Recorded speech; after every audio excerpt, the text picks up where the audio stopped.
नमस्कार दोस्तों, बुक पाओ हिंदी के इस खास सफर में आपका स्वागत है।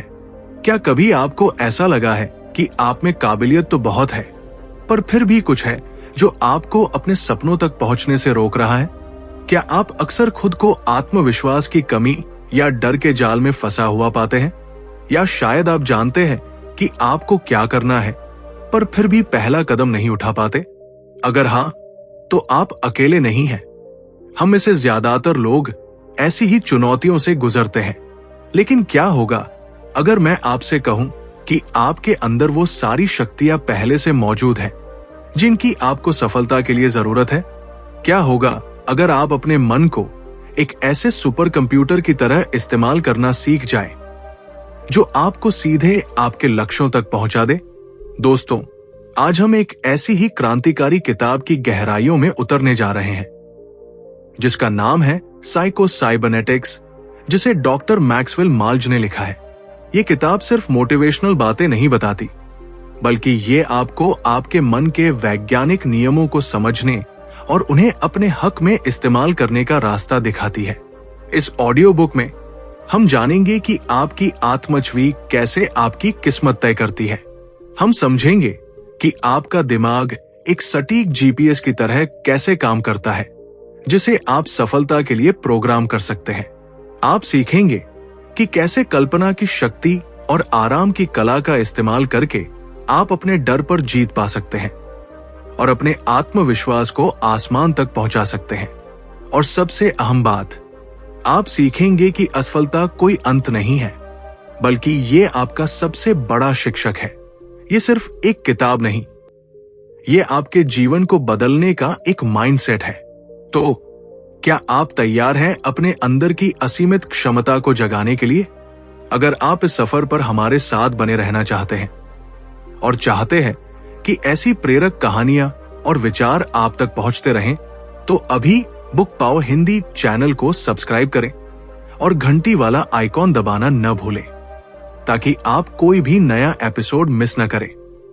चैप्टर 1, आपकी आत्मछवि का जादू। आप खुद को कैसे देखते हैं? सोचिए, जब आप किसी शीशे के सामने खड़े होते हैं तो आप क्या देखते हैं? शायद अपनी बाहरी बनावट, अपने कपड़े, अपना चेहरा। लेकिन क्या आपने कभी सोचा है कि आपके मन के अंदर भी एक शीशा है? एक ऐसा शीशा जिसमें आप खुद को लगातार देखते हैं। आप अपनी क्षमताओं को, अपनी कमजोरियों को, अपनी पर्सनालिटी को कैसे मापते हैं? यही आपकी आंतरिक आत्मछवि है। डॉक्टर मैक्सवेल माल्ज अपनी क्रांतिकारी किताब साइको साइबरनेटिक्स में कहते हैं कि हमारी ये आत्मछवि कोई छोटी मोटी चीज नहीं है। ये हमारे हर काम, हर फैसले, हर इमोशन को कंट्रोल करती है। ये एक तरह से हमारे दिमाग का ब्लूप्रिंट है, जो तय करता है कि हम क्या कर सकते हैं और क्या नहीं। आइए इसे एक कहानी से समझते हैं। मिलिए अमित से। अमित एक बहुत ही टैलेंटेड सॉफ्टवेयर इंजीनियर है। उसे कोड लिखना पसंद है और वो जानता है कि वो अच्छा है। लेकिन जब भी कोई नया बड़ा प्रोजेक्ट आता, अमित के मन में एक आवाज गूंजने लगती थी, मैं ये नहीं कर पाऊंगा, ये मेरे बस का नहीं है, मुझसे कोई गलती न हो जाए। उसकी आंतरिक आत्मछवि उसे एक ऐसे इंसान के रूप में देखती थी जो गलतियां करता है, जो बड़े चैलेंज से डरता है। नतीजा क्या होता था? अमित अक्सर बड़े प्रोजेक्ट लेने से हिचकिचाता था। जब उसे मौका मिलता भी तो वो इतना ज्यादा तनाव में रहता कि छोटी मोटी गलतियां कर बैठता, और हर गलती उसकी उस नकारात्मक आत्मछवि को और मजबूत कर देती थी। देखो, मैंने कहा था ना, मैं अच्छा नहीं हूं। दूसरी तरफ अमित का एक दोस्त था, राजेश। राजेश भी अमित जितना ही टैलेंटेड था, शायद थोड़ा कम भी। लेकिन राजेश की आंतरिक आत्मछवि एकदम अलग थी। वो खुद को एक प्रॉब्लम सॉल्वर के रूप में देखता था, एक ऐसे इंसान के रूप में जो चुनौतियों को पसंद करता है। जब भी कोई नया प्रोजेक्ट आता, राजेश सोचता, ये मुश्किल जरूर है, लेकिन मैं इसे सीख लूंगा, मैं इसका हल निकाल लूंगा। आपको क्या लगता है, कौन ज्यादा सफल हुआ? जाहिर है राजेश, क्योंकि उसकी आत्मछवि ने उसे आगे बढ़ने की हिम्मत दी, सीखने की प्रेरणा दी और गलतियों को बस सीखने का एक मौका बताया। ये कहानी दिखाती है कि आपकी आंतरिक आत्मछवि सिर्फ एक विचार नहीं है, ये एक शक्तिशाली प्रोग्राम है जो आपके दिमाग में चल रहा है।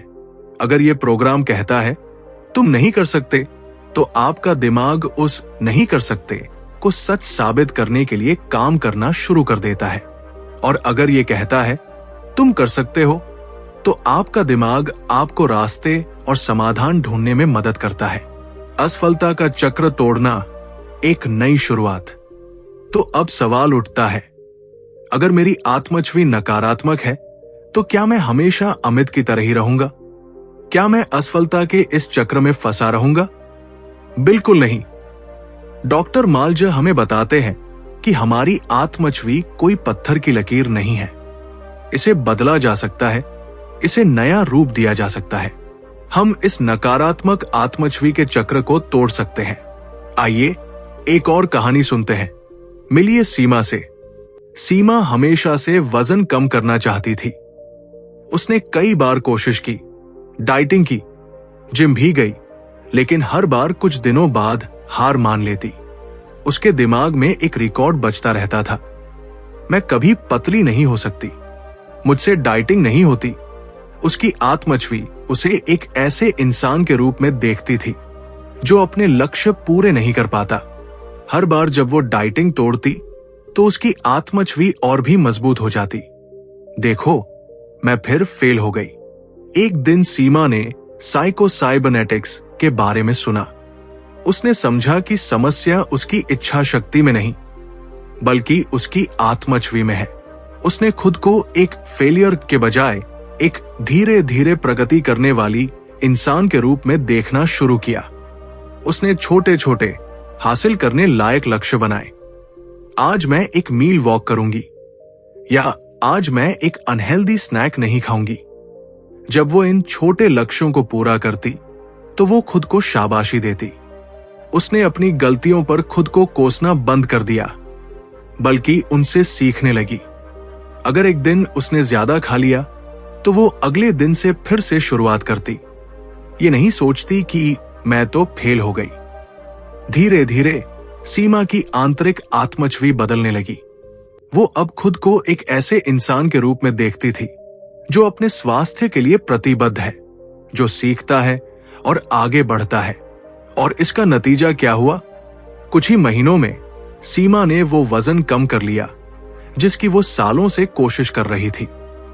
लेकिन सबसे बड़ी जीत ये थी कि उसने खुद को एक नए रूप में देखना शुरू कर दिया था, एक सफल और अनुशासित इंसान के रूप में। ये सीमा की कहानी हमें सिखाती है कि असफलता का चक्र तोड़ने के लिए सबसे पहले अपनी आंतरिक आत्मछवि को बदलना जरूरी है।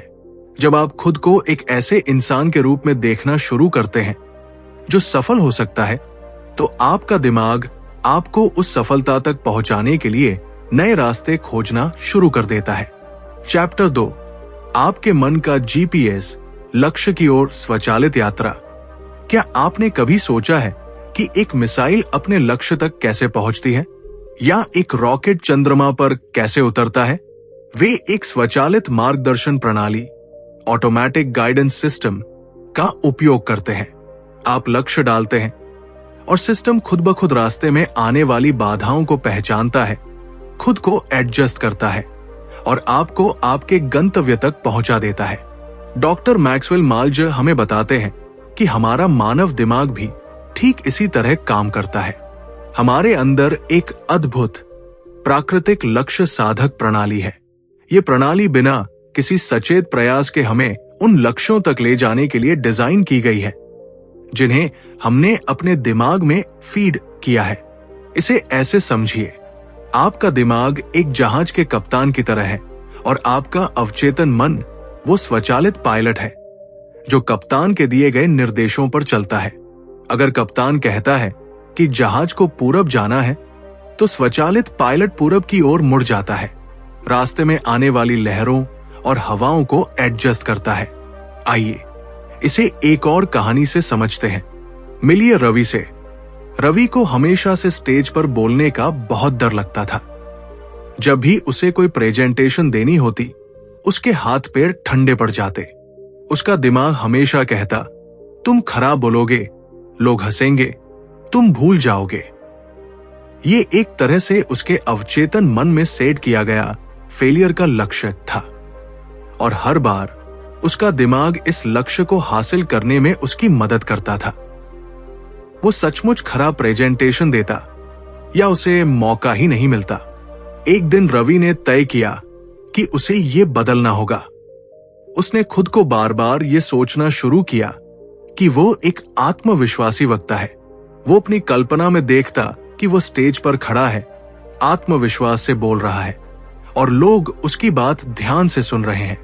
उसने अपने दिमाग में ये नया लक्ष्य फीड किया, मैं एक महान वक्ता हूं। शुरुआत में उसे अजीब लगा।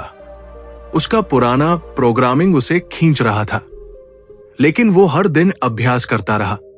उसने अपनी आवाज रिकॉर्ड की, दोस्तों के सामने अभ्यास किया और सबसे महत्वपूर्ण, उसने अपने मन में बार बार खुद को सफल होते देखा। धीरे धीरे रवि के मन का आंतरिक जीपीएस रिकैलिब्रेट होने लगा। उसका दिमाग अब नए लक्ष्य की ओर काम कर रहा था। जब उसे अगली बार प्रेजेंटेशन का मौका मिला तो उसे थोड़ा डर तो लगा, लेकिन वो पहले जैसा पैनिक नहीं हुआ। उसने अपनी तैयारी पर फोकस किया और जब वो स्टेज पर गया तो उसने अपनी कल्पना के मुताबिक ही आत्मविश्वास से बोला। लोगों ने उसकी खूब तारीफ की।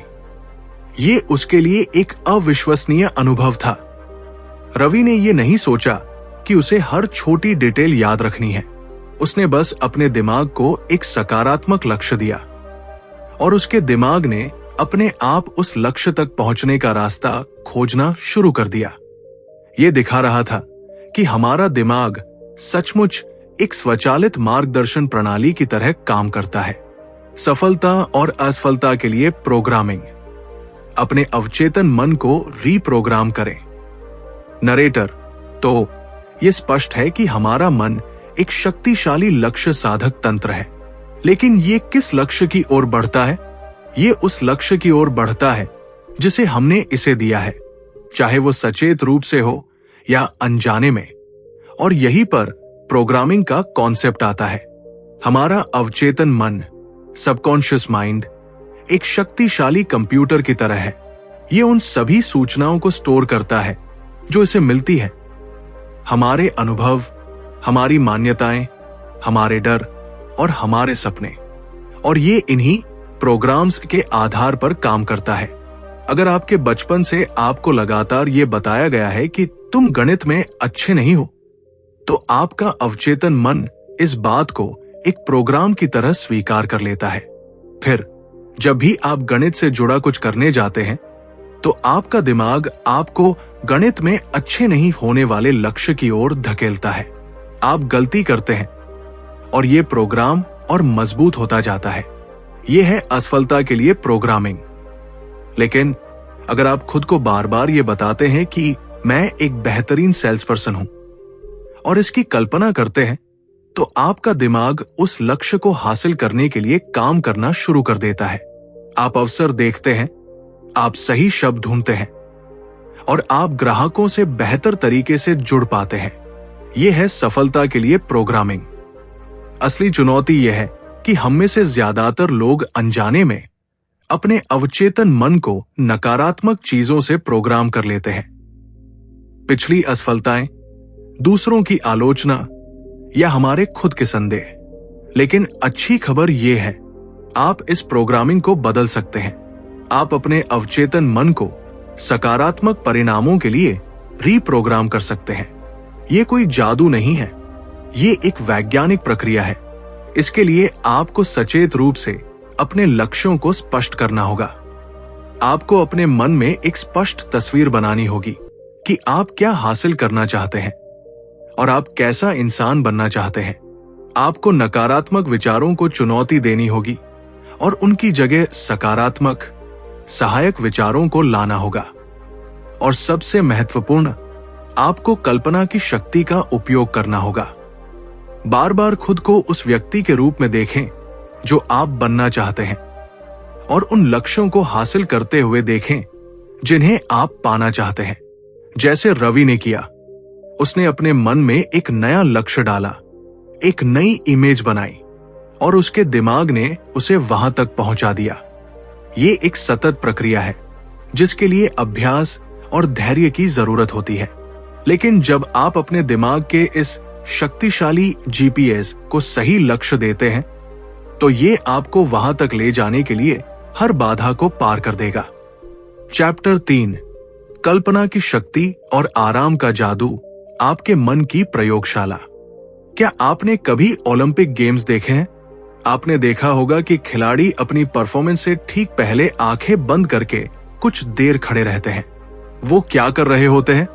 वो असल में मानसिक अभ्यास, मेंटल प्रैक्टिस कर रहे होते हैं। वो अपनी कल्पना में खुद को परफेक्ट परफॉर्मेंस करते हुए देखते हैं, खुद को गोल्ड मेडल जीतते हुए या वो मुश्किल शॉट लगाते हुए। डॉक्टर मैक्सवेल माल्ज हमें बताते हैं कि हमारा दिमाग हकीकत और कल्पना में बहुत ज्यादा फर्क नहीं कर पाता।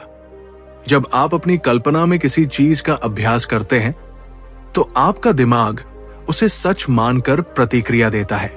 इससे आपकी मांसपेशियां, आपके न्यूरॉन्स और आपका पूरा शरीर उस काम को करने के लिए तैयार हो जाता है, ठीक वैसे ही जैसे आप असल में अभ्यास कर रहे हों। आइए अर्जुन की कहानी सुनते हैं। अर्जुन एक सेल्स पर्सन था। उसे क्लाइंट्स को नए प्रोडक्ट के बारे में प्रेजेंटेशन देने में बहुत घबराहट होती थी। हर बार वो सोचता, क्या मैं सब पॉइंट्स कवर कर पाऊंगा? अगर उन्होंने मुश्किल सवाल पूछ लिए तो? इस डर की वजह से वो अपनी प्रेजेंटेशन में अक्सर अटक जाता या जरूरी बातें भूल जाता। जब उसने मानसिक अभ्यास के बारे में सीखा तो उसने एक अलग तरीका अपनाया। प्रेजेंटेशन से पहले वो 10 से 15 मिनट के लिए शांत जगह पर बैठ जाता। वो अपनी आंखें बंद करता और अपनी कल्पना में पूरी प्रेजेंटेशन को होते हुए देखता। वो देखता कि वो कॉन्फिडेंटली खड़ा है, उसकी आवाज साफ और स्पष्ट है, वो क्लाइंट्स के मुश्किल सवालों का जवाब बड़ी आसानी से दे रहा है और अंत में क्लाइंट्स उसके प्रोडक्ट से बहुत खुश होकर डील फाइनल कर रहे हैं। वो न सिर्फ देख रहा था बल्कि महसूस भी कर रहा था ग्राहकों की संतुष्टि, अपनी जीत की खुशी। शुरुआत में उसे थोड़ा अजीब लगा, पर उसने ये रोज किया। धीरे धीरे उसके दिमाग को ये एहसास होने लगा कि वो एक सफल प्रेजेंटर है। जब असल में प्रेजेंटेशन का मौका आया तो अर्जुन को लगा जैसे वो ये सब पहले भी कर चुका है। वो सहज था और उसने वाकई में बेहतरीन प्रेजेंटेशन दी। डील फाइनल हुई और उसका कॉन्फिडेंस आसमान छू गया। अर्जुन ने सिर्फ अपने दिमाग में सफलता का पूर्वाभ्यास किया और उसके दिमाग ने उसे असलियत में भी सफल बना दिया। ये सिर्फ एथलीटों या सेल्स पर्सन के लिए नहीं है, आप इसे किसी भी चीज में लागू कर सकते हैं। चाहे वो कोई इंटरव्यू हो, कोई एग्जाम हो या कोई मुश्किल बातचीत। तो आप इसे कैसे लागू करेंगे? एक स्पष्ट लक्ष्य चुनें। आप क्या हासिल करना चाहते हैं उसे पूरी स्पष्टता से अपने मन में देखें, पूरी शिद्दत से कल्पना करें। सिर्फ देखें नहीं बल्कि महसूस करें उस सफलता की खुशी, उस उपलब्धि का स्वाद। नियमित अभ्यास करें। हर दिन कुछ मिनटों के लिए इस मानसिक अभ्यास को करें, खासकर किसी महत्वपूर्ण काम से पहले। तनाव और आराम का संतुलन, मन को शांत करने का विज्ञान। आजकल की तेज रफ्तार जिंदगी में तनाव हमारी रोजमर्रा की जिंदगी का हिस्सा बन गया है। काम का दबाव, रिश्ते की चुनौतियां और भविष्य की चिंताएं, ये सब मिलकर हमारे मन को अशांत कर देते हैं। और जब हमारा मन तनाव में होता है तो हमारी कल्पना शक्ति दब जाती है और हमारा मन का जीपीएस ठीक से काम नहीं कर पाता। डॉक्टर माल्ज इस बात पर जोर देते हैं कि अपनी आत्मछवि को बदलने और मानसिक अभ्यास को प्रभावी बनाने के लिए आराम, रिलैक्सेशन बहुत जरूरी है। जब आप आराम करते हैं तो आपका मन शांत होता है, आपका अवचेतन मन ज्यादा ग्रहणशील होता है और आप अपनी कल्पना का बेहतर उपयोग कर पाते हैं। मिलिए नेहा से। नेहा एक मल्टीनेशनल कंपनी में काम करती थी और हमेशा तनाव में रहती थी। रात को ठीक से नींद नहीं आती थी और दिन भर चिड़चिड़ी रहती थी। उसे पता था कि उसे कुछ बदलना है, लेकिन उसे समझ नहीं आता था कैसे। उसने साइकोसाइबरनेटिक्स में आराम की तकनीकों के बारे में पढ़ा। उसने रोज रात को सोने से पहले और सुबह उठने के बाद कुछ मिनटों के लिए गहरी सांस लेने का अभ्यास करना शुरू किया। वो आंखें बंद करके धीरे धीरे सांस लेती और छोड़ती और अपने शरीर की हर मांसपेशी को ढीला छोड़ती जाती। उसने अपने मन में कल्पना की कि जैसे ही वो सांस छोड़ती है, सारा तनाव उसके शरीर से बाहर निकल रहा है। शुरुआत में उसे लगा कि ये बहुत मुश्किल है, मन भागता रहता था, लेकिन उसने हार नहीं मानी। कुछ ही हफ्तों में नेहा ने अपने अंदर एक बड़ा बदलाव महसूस किया। उसे बेहतर नींद आने लगी, दिन में उसका मूड अच्छा रहने लगा और वो काम पर ज्यादा फोकस कर पाती थी। जब उसका मन शांत होता था तो उसे नए आइडियाज आते थे और समस्याओं का हल भी ज्यादा आसानी से मिलता था। नेहा ने पाया कि जब उसका मन शांत और तनाव मुक्त होता है तो उसकी कल्पना शक्ति कई गुना बढ़ जाती है। वो अपने लक्ष्यों को ज्यादा स्पष्टता से देख पाती थी और उन पर काम करने के लिए उसके पास ज्यादा ऊर्जा होती थी। आराम की कुछ आसान तकनीकें जिन्हें आप आजमा सकते हैं। गहरी सांस लेना, डीप ब्रीदिंग, अपनी सांसों पर ध्यान केंद्रित करें। धीरे धीरे गहरी सांस लें, कुछ देर रोकें और फिर धीरे धीरे बाहर छोड़ें। ऐसा 5 से 10 मिनट तक करें। मांसपेशियों को ढीला छोड़ना, प्रोग्रेसिव मसल रिलैक्सेशन, अपने शरीर के हर हिस्से की मांसपेशियों को कसें और फिर धीरे धीरे ढीला छोड़ें।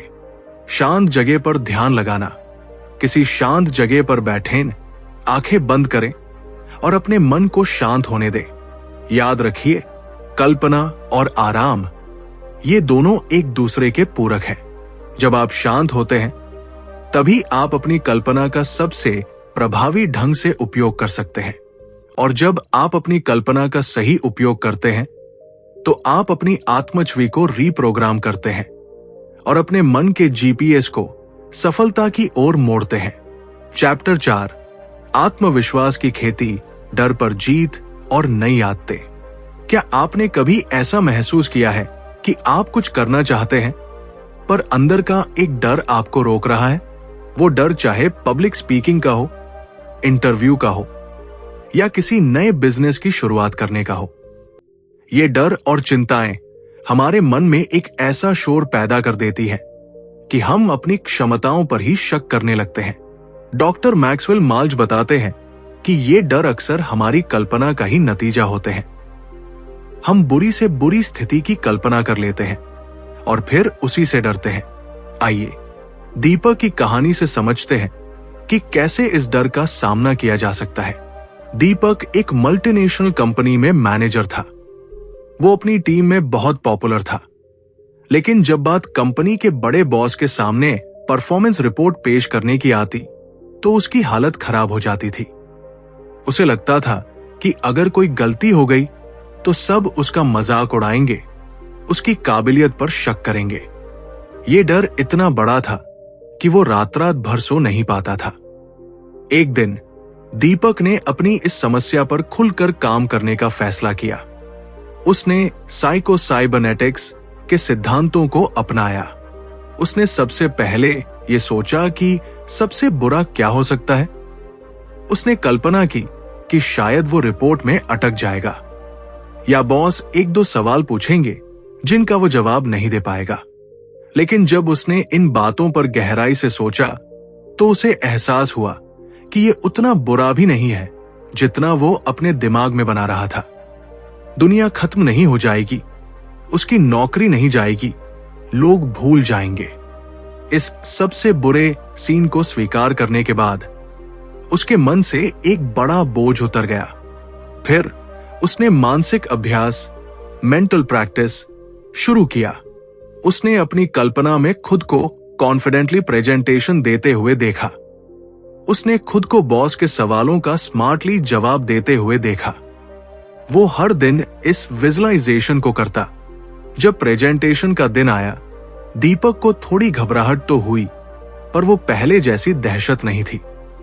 उसने प्रेजेंटेशन शुरू की और जब एक मुश्किल सवाल आया तो उसने शांत रहकर जवाब दिया, ठीक वैसे ही जैसे उसने कल्पना में अभ्यास किया था। प्रेजेंटेशन सफल रही और बॉस ने उसकी तारीफ भी की। दीपक को एहसास हुआ कि उसका डर सिर्फ उसके दिमाग की उपज था और सही मानसिक तैयारी से उसे हराया जा सकता है। ये कहानी दिखाती है कि अपने डर का सामना करने का पहला कदम अक्सर उसे परिभाषित करना होता है, उसे जानना होता है। जब आप अपने डर का नामकरण कर लेते हैं और उसके सबसे खराब नतीजे को स्वीकार कर लेते हैं, तो उसकी शक्ति कम हो जाती है। फिर आप अपनी कल्पना का उपयोग करके उस पर जीत की योजना बना सकते हैं। आत्मविश्वास निर्माण की आदतें, रोजमर्रा के छोटे कदम। नरेटर, आत्मविश्वास कोई ऐसी चीज नहीं है जो एक दिन में मिल जाती है। ये एक मांसपेशियों की तरह है जिसे लगातार अभ्यास से मजबूत किया जाता है। डॉक्टर माल्ज हमें कुछ ऐसी रोजमर्रा की आदतें अपनाने के लिए प्रोत्साहित करते हैं जो धीरे धीरे हमारे आत्मविश्वास को बढ़ाती है। आइए सारा के अनुभव से सीखते हैं। सारा एक कॉलेज स्टूडेंट थी और काफी शर्मीली थी। उसे लगता था कि लोग उसे पसंद नहीं करते और वो अक्सर पार्टीज या ग्रुप डिस्कशन में हिस्सा लेने से बचती थी। वो अपना आत्मविश्वास बढ़ाना चाहती थी, पर उसे पता नहीं था कैसे। सारा ने कुछ छोटी छोटी आदतें अपनाई जो साइकोसाइबरनेटिक्स से प्रेरित थी।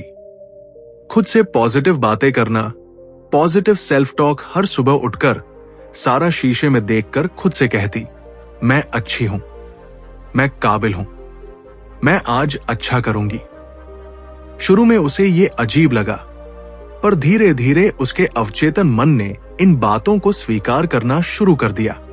छोटे छोटे वादे पूरे करना, फुलफिलिंग स्मॉल प्रॉमिसेस। उसने खुद से छोटे छोटे वादे किए, जैसे आज मैं 15 मिनट योग करूंगी या मैं आज अपने दोस्त को कॉल करूंगी। जब वो इन वादों को पूरा करती तो उसे उपलब्धि का एहसास होता, जिससे उसका आत्मविश्वास बढ़ता। सफलता को याद रखना, रिकॉलिंग सक्सेसेस। दिन के अंत में वो उन छोटी छोटी सफलताओं को याद करती जो उसने हासिल की थी, चाहे वो क्लास में एक सवाल का जवाब देना हो या किसी अजनबी को देखकर मुस्कुराना हो। ये उसे याद दिलाता था कि वो सक्षम है। शरीर की भाषा पर ध्यान देना, फोकसिंग ऑन बॉडी लैंग्वेज। उसने सीखा कि आत्मविश्वास सिर्फ मन में नहीं होता, बल्कि शरीर में भी दिखता है। उसने सीधी खड़ी होना शुरू किया, कंधे पीछे करके, और मुस्कुराना शुरू किया। लोगों ने उसके प्रति अलग तरह से प्रतिक्रिया देना शुरू किया, जिससे उसका आंतरिक आत्मविश्वास और बढ़ा। गलतियों से सीखना, खुद को कोसना नहीं। Learning from mistakes, not condemning self. जब भी उससे कोई गलती होती तो वो खुद को कोसने के बजाय उससे सीखने की कोशिश करती। वो कहती, ठीक है, ये गलती हुई, अब मैं अगली बार बेहतर करूंगी। धीरे धीरे इन छोटी छोटी आदतों ने सारा के अंदर एक बड़ा बदलाव ला दिया। वो अब ज्यादा खुश और आत्मविश्वासी महसूस करती थी। उसने सोशल इवेंट्स में हिस्सा लेना शुरू किया, नए दोस्त बनाए और अपनी पढ़ाई में भी बेहतर प्रदर्शन करने लगी। सारा की कहानी बताती है कि आत्मविश्वास कोई बड़ा लक्ष्य नहीं है जिसे एक बार में पा लिया जाए। ये रोजमर्रा के छोटे छोटे कदमों, सकारात्मक मानसिक दृष्टिकोण और खुद के प्रति दयालुता से बनता है। जब आप इन आदतों को अपनाते हैं तो आप धीरे धीरे अपने डर को दूर करते हैं और सफलता के लिए एक ठोस आत्मविश्वास का निर्माण करते हैं। चैप्टर 5, असफलता आपका सबसे अच्छा दोस्त। हम में से ज्यादातर लोग असफलता से डरते हैं। जब कोई काम बिगड़ जाता है तो हम खुद को कोसने लगते हैं, निराश हो जाते हैं और कई बार तो कोशिश करना ही छोड़ देते हैं। हम असफलता को एक फेलियर का टैग दे देते हैं, जो हमें बताता है कि तुम काबिल नहीं हो। लेकिन डॉक्टर मैक्सवेल माल्ज हमें सिखाते हैं कि असफलता कोई अंत नहीं है, बल्कि ये सीखने और बढ़ने का एक मौका है, एक जरूरी पड़ाव है। सोचिए, एक बच्चा जब चलना सीखता है तो वो कितनी बार गिरता है? क्या वो हर बार गिरने पर सोचता है कि मैं कभी नहीं चल पाऊंगा? नहीं, वो उठता है, फिर गिरता है और फिर उठता है। हर बार गिरने से उसे पता चलता है कि संतुलन कैसे बनाना है, पैर कैसे रखने हैं, और अंत में वो चलने लगता है। उसकी असफलताएं ही उसकी सबसे बड़ी टीचर होती है। आइए राहुल की कहानी सुनते हैं। राहुल एक स्टार्टअप शुरू करना चाहता था। उसने अपनी सारी बचत लगा दी, दिन रात मेहनत की और एक नया प्रोडक्ट लॉन्च किया। लेकिन बाजार में वो चला नहीं, ग्राहकों को वो पसंद नहीं आया और राहुल का स्टार्टअप बुरी तरह फेल हो गया। राहुल पूरी तरह टूट गया। उसे लगा कि वो एक फेलियर है। उसने अपनी जिंदगी बर्बाद कर दी। उसके दोस्त और परिवार ने उसे सांत्वना दी, पर वो खुद को नहीं माफ कर पा रहा था। कई दिनों की निराशा के बाद राहुल ने हिम्मत जुटाई और अपनी असफलता पर सोचना शुरू किया। उसने बैठकर एक लिस्ट बनाई कि क्या गलत हुआ था। उसने पाया कि उसने बाजार रिसर्च ठीक से नहीं की थी। उसने सोचा था कि उसे जो पसंद है वही सबको पसंद आएगा। उसने ग्राहकों की जरूरत को नहीं समझा था। इस बार राहुल ने खुद को कोसा नहीं। उसने अपनी गलतियों को स्वीकार किया और उन्हें एक सबक के रूप में देखा। उसने कहा, ठीक है, मैंने ये गलतियां की, लेकिन अब मुझे पता है कि अगली बार क्या नहीं करना है। उसने अपनी इस असफलता को एक मास्टर क्लास की तरह देखा, जिसने उसे महत्वपूर्ण सबक सिखाए। कुछ महीनों बाद राहुल ने एक नए आइडिया पर काम करना शुरू किया। इस बार उसने पहले पूरी रिसर्च की, ग्राहकों से बात की और उनकी जरूरतों को समझा। उसने अपनी पिछली गलतियों को दोहराया नहीं, बल्कि उनसे सीखा हुआ ज्ञान इस्तेमाल किया और इस बार उसका नया स्टार्टअप सफल रहा। राहुल की कहानी दिखाती है कि जब आप असफलता को एक फेलियर के बजाय एक फीडबैक के रूप में देखते हैं, तो वो आपकी सबसे अच्छी टीचर बन जाती है। हर गलती आपको बताती है कि क्या काम नहीं कर रहा और आपको क्या बदलने की जरूरत है। ये आपको सही रास्ते पर ले जाती है, बशर्ते आप उससे सीखने के लिए तैयार हों। लचीलापन, रेजिलियंस का निर्माण, मुश्किलों से उबरने की कला। नरेटर, जिंदगी में असफलताएं तो आएंगी ही। सवाल ये नहीं है कि आप गिरेंगे या नहीं, सवाल यह है कि गिरने के बाद आप कितनी जल्दी उठते हैं। यहीं पर लचीलापन, रेजिलियंस की बात आती है। मुश्किलों से उबरने और आगे बढ़ने की क्षमता, ये वो मानसिक शक्ति है जो आपको चुनौतियों के सामने टूटने नहीं देती, बल्कि और मजबूत बनाती है।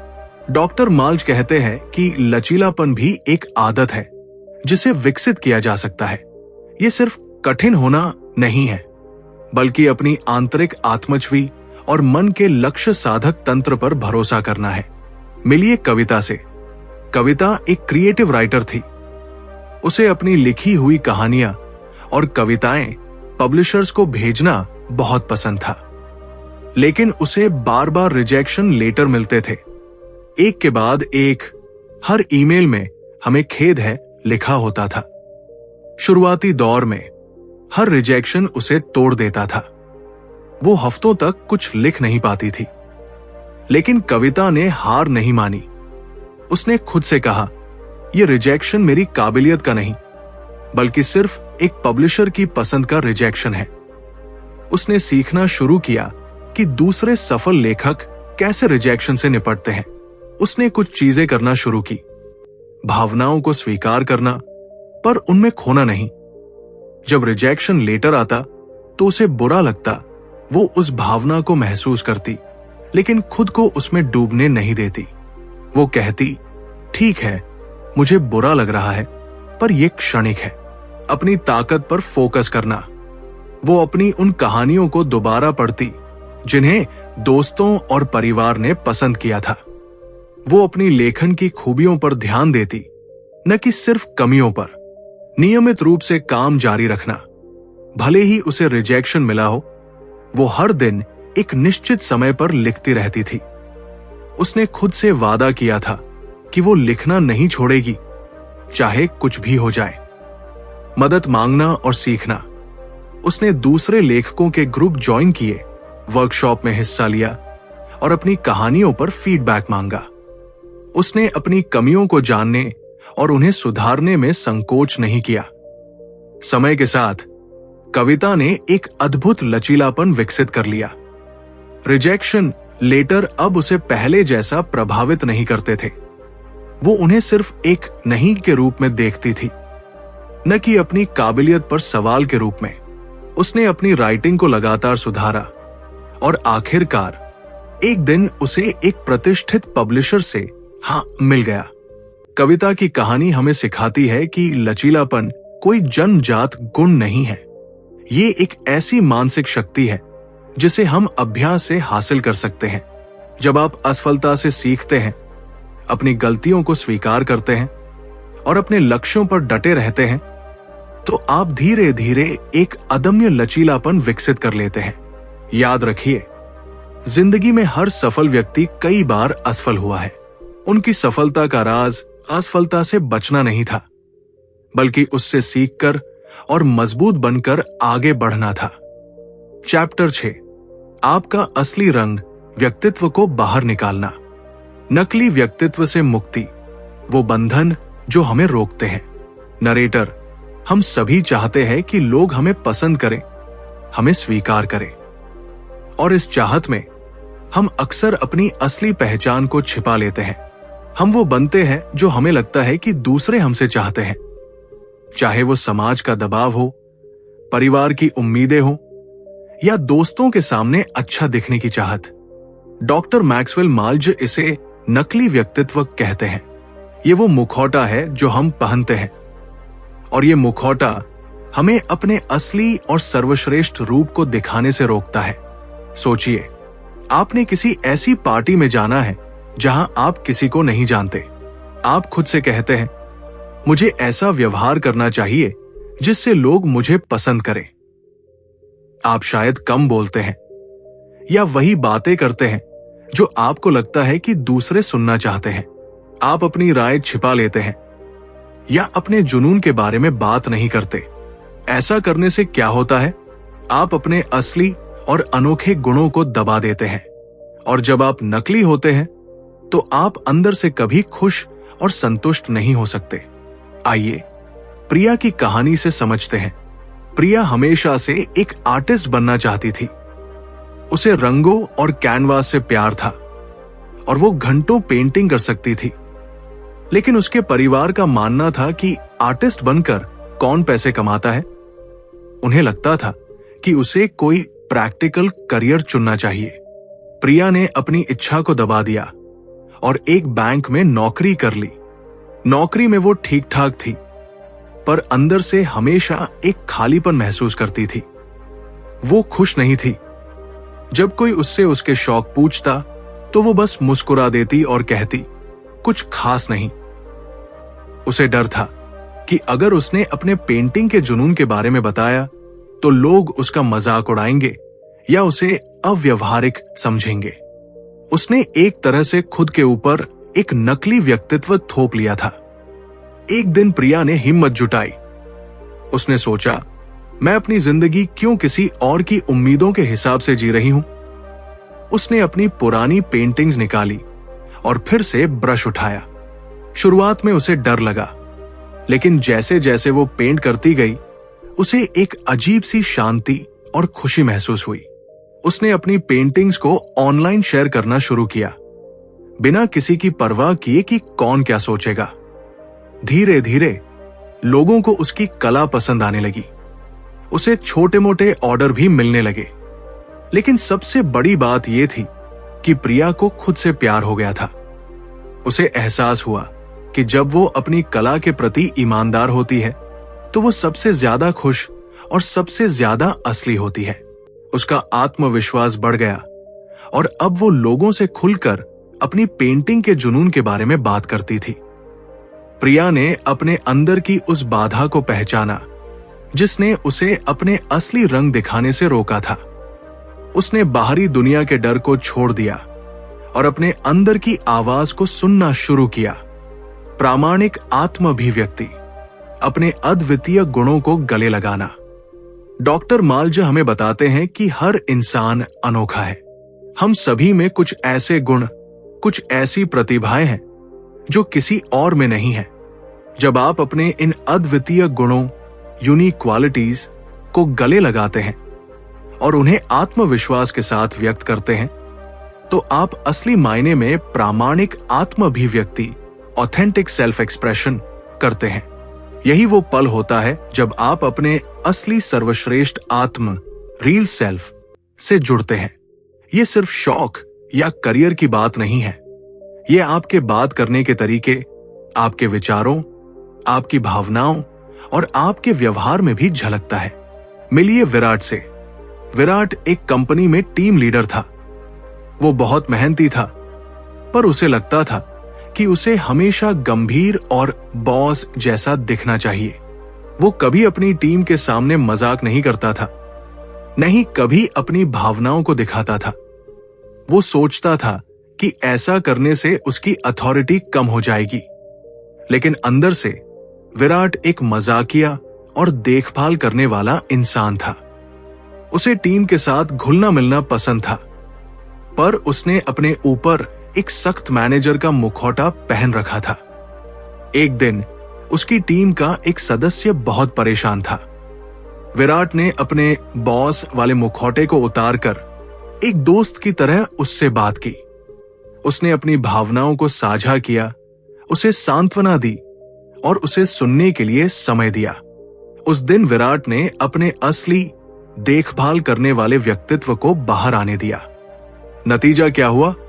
टीम के सदस्य ने राहत महसूस की और सबसे बढ़कर टीम का विराट के प्रति सम्मान और विश्वास कई गुना बढ़ गया। उन्हें एहसास हुआ कि उनका लीडर सिर्फ एक बॉस नहीं, बल्कि एक इंसान भी है जो उनकी परवाह करता है। इस घटना के बाद विराट ने खुद को ज्यादा असली होने की अनुमति दी। वो जरूरत पड़ने पर मजाक करता, अपनी भावनाओं को साझा करता और अपनी टीम के साथ ज्यादा मानवीय तरीके से जुड़ता था। उसकी लीडरशिप और भी प्रभावी हो गई, क्योंकि वो अब एक प्रामाणिक व्यक्ति के रूप में सामने आया था। विराट की कहानी बताती है कि जब आप अपने असली व्यक्तित्व को बाहर निकालते हैं, तो न केवल आप ज्यादा खुश और संतुष्ट होते हैं, बल्कि लोग भी आपसे ज्यादा गहराई से जुड़ पाते हैं। आपकी प्रामाणिकता आपको एक चुंबक की तरह दूसरों को आकर्षित करती है। अपने अद्वितीय गुणों को कैसे गले लगाएं और उन्हें व्यक्त करें? खुद को पहचानें, अपनी ताकतों, अपनी कमियों, अपने जुनून और अपने मूल्यों को ईमानदारी से पहचानें। डर को चुनौती दें, उस डर को पहचानें जो आपको अपना असली रूप दिखाने से रोकता है, और उसे चुनौती दें। छोटे कदम उठाएं। किसी करीबी दोस्त या परिवार के सामने अपनी असली राय या भावना व्यक्त करना शुरू करें। खुद को स्वीकार करें। याद रखें, आप जैसे हैं वैसे ही बेहतरीन हैं। आपको किसी और की तरह बनने की जरूरत नहीं है। अभ्यास करें। प्रामाणिक होना एक कला है और अभ्यास से ही इसमें निपुणता आती है।